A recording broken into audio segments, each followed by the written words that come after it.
এই গাজব, তোকে বারবার নিষেধ করার পরও তুই ওকে কেন ডিস্টার্ব করছিস? তোর লজ্জা হয় না? তুই এত নির্লজ্জ কেন? বাবা তুমি এখানে? হ্যাঁ আমি এখানে। তোদের মতো ছেলেদের অপকর্মের জন্যই মানুষ রাস্তায় দাঁড়িয়ে 999-কে কল করে পুলিশ ডাকে। এই, তুই এত নির্লজ্জ কেন রে? তোর নিজের প্রতি লজ্জা হয় না? স্যার, এটা আপনার ছেলে?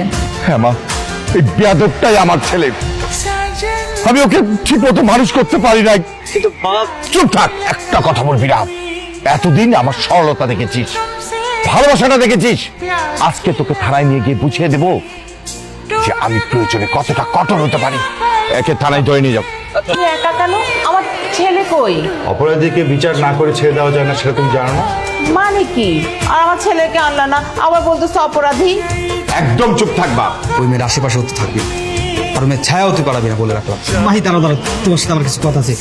কি বলবেন বলেন। তুমি হৃদয়ের বিরুদ্ধে মামলাটা তুলে নাও না, হৃদয় কখনো তোমাকে ডিস্টার্ব করবে না। পুলিশ ধরে নিয়ে গেছে, পুলিশকে বলুন। আমাকে এসে বলছেন কেন? চলুন তো মামা। আমি তোমার মায়ের মতন, আমি জানি আমার ছেলেটা অনেক বড় অন্যায় করে ফেলছে, এই জন্য আমি অনেক লজ্জিত মা।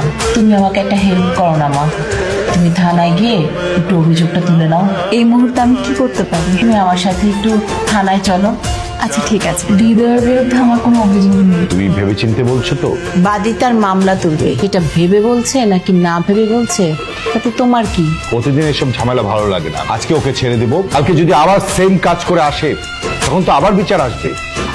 আমি আর ওর বিরুদ্ধে বিচার দিব। সিগনেচার নিয়ে ওকে ছেড়ে দাও।